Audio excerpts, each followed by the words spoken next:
और चलिए बात करते हैं रूस और यूक्रेन के वॉर की। आखिर पुतिन ने ऐसा क्या फैसला ले लिया जिसके बाद अब ये कयास लगाए जा रहे हैं कि युद्ध का 2023 में फुल एंड फाइनल होने वाला है। पुतिन के इस फैसले से यूक्रेन के साथ ही सुपर पावर अमेरिका पर भी अब जो खतरा है वो मंडराने लगा है।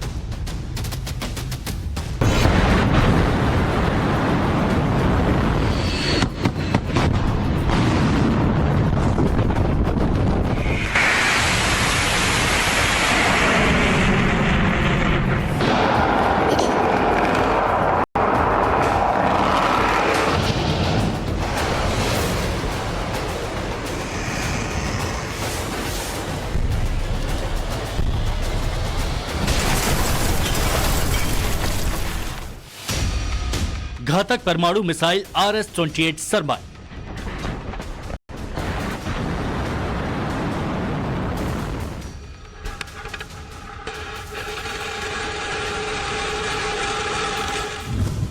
न्यूक मिसाइल यार्स।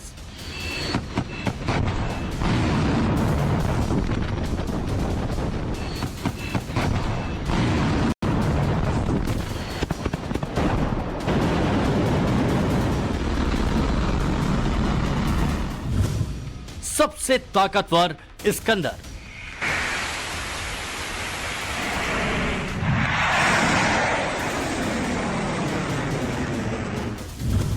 किंजल हाइपरसोनिक परमाणु मिसाइल।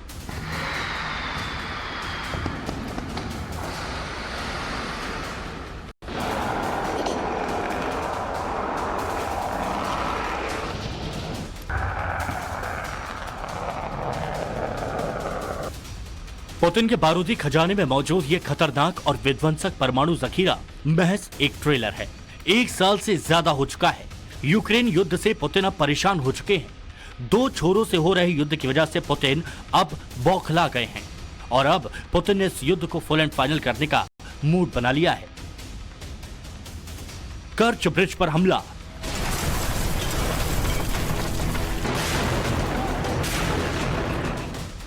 फिर रूस के अलग अलग शहरों में आग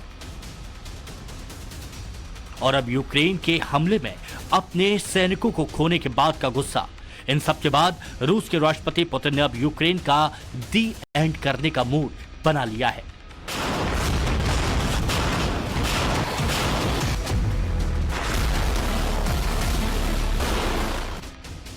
पुतिन अब यूक्रेन पर फतह के लिए पूरी तरह से न्यूक्लियर पावर का इस्तेमाल करने के मूड बना चुके हैं और इसी का नतीजा है कि रूसी रक्षा मंत्रालय ने घोषणा की है कि रूस 2023 में मल्टी वॉरहेड परमाणु मिसाइलों की तैनाती करने वाले हैं।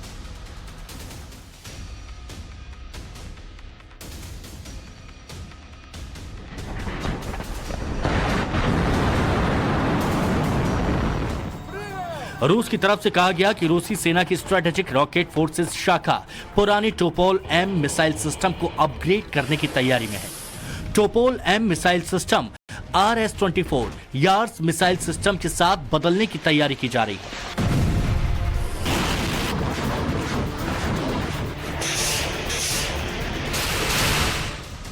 Years mobile ground based missile system एक multiple independently targetable re entry vehicle है जिसमें कई थर्मो न्यूक्लियर वॉरहेड्स होते हैं जिनमें से हर एक अलग अलग टारगेट को हिट कर सकता है। टोपोल एम को यार्स 24 में बदलने का फैसला रूस ने इसकी खासियतों की वजह से लिया है।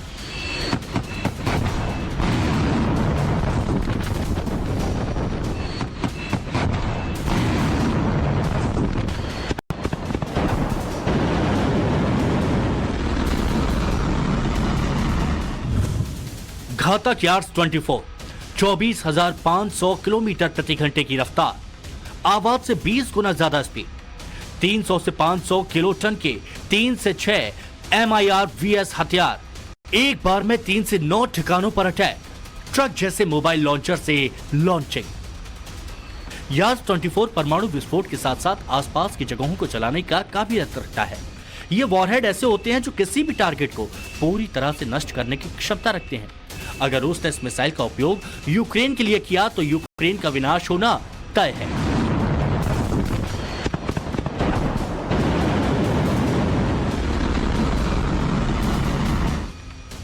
रूस की यह तैयारी यूं ही नहीं है। इसके पीछे उसका मकसद बड़ा और विध्वंसक हमला करना है। इसकी भनक यूक्रेन के राष्ट्रपति जेलेंस्की को भी लग चुकी है और शायद इसीलिए वो हमले से पहले ही अलर्ट मोड पर आ गए हैं।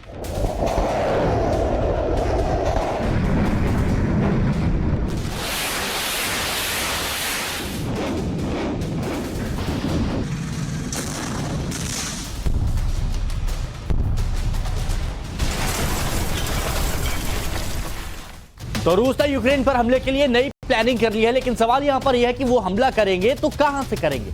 पुतिन का नया वॉर फ्रंट कौन सा होगा और क्या वाकई में जो अंदेशा जेलेंस्की ने जताया है वो सही है। Часом ця кількість може зрости, бо цими тижнями ночі можуть бути доволі неспокійними. Ми маємо інформацію, що Росія планує тривалу атаку, атаку шахедами.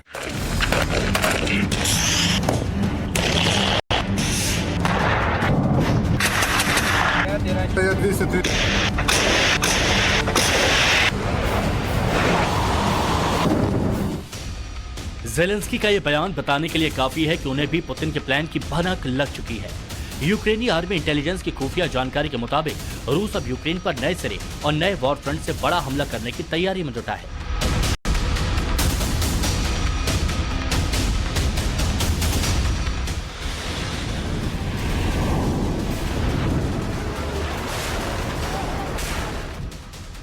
साथ ही ये जानकारी भी हाथ लग गई है कि पुतिन की सेना अब किस दिशा से यूक्रेन पर हमला करने वाली है। जेलेंस्की ने दावा किया है कि उनके पास रूस के प्लान की पुख्ता रिपोर्ट है।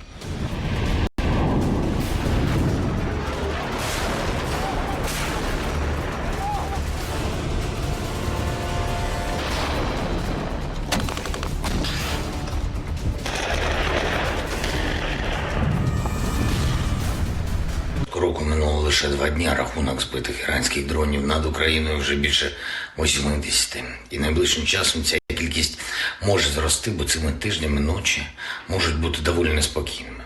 Ми маємо інформацію, що Росія планує тривалу атаку, атаку шахедами. रूस अब युद्ध में न्यूक्लियर मिसाइलों को तैनात कर जल्द से जल्द युद्ध खत्म करने का मन बना चुका है। पुतिन इस बार बड़ा हमला करने वाले हैं, लेकिन यह हमला कहां से होगा, किस नए फ्रंट से होगा, इसकी रूपरेखा लगभग अब दोनों देशों के पास है।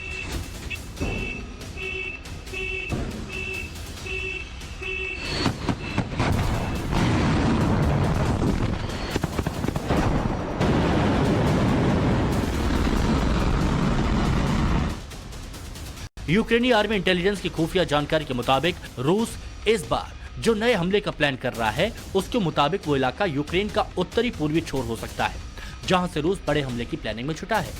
लेकिन सवाल उठ रहा है कि यूक्रेन के उत्तर पूर्वी इलाका कौन सा है जहां रूस नया और बड़ा हमला कर सकता है।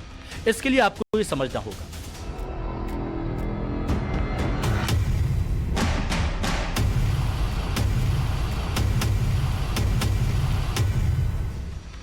यूक्रेन की उत्तर दिशा में बेलारूस है, तो वहीं यूक्रेन का पूर्वी बॉर्डर रूस से मिलता है और यूक्रेन के मुताबिक रूस उस पर उत्तर पूर्वी दिशा से नया हमला करेगा।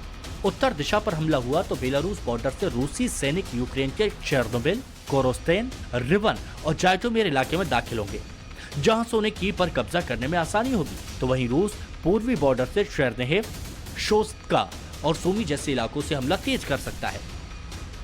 यूक्रेन पर नए फ्रंट और दिशा से हमले का प्लान तो उस वक्त भी बन गया था जब बेलारूस के राष्ट्रपति लुकाशेंको और पुतिन के बीच मीटिंग हुई थी। उस मीटिंग के बाद से ही रूस ने अपने हथियारों का जखीरा बेलारूस यूक्रेन बॉर्डर पर तैनात कर दिया था। इसी जगह से बेलारूस रूस के सैनिकों ने जॉइंट वॉर एक्सरसाइज की तस्वीरें भी सामने आई थी। अब बस इंतजार है तो पुतिन के ग्रीन सिग्नल का।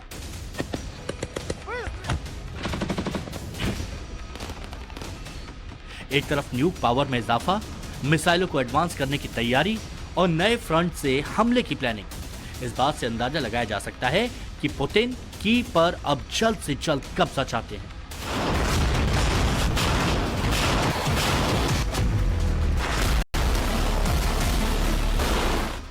और यह यूक्रेन के लिए सिर्फ तबाही और तबाही के संकेत हैं।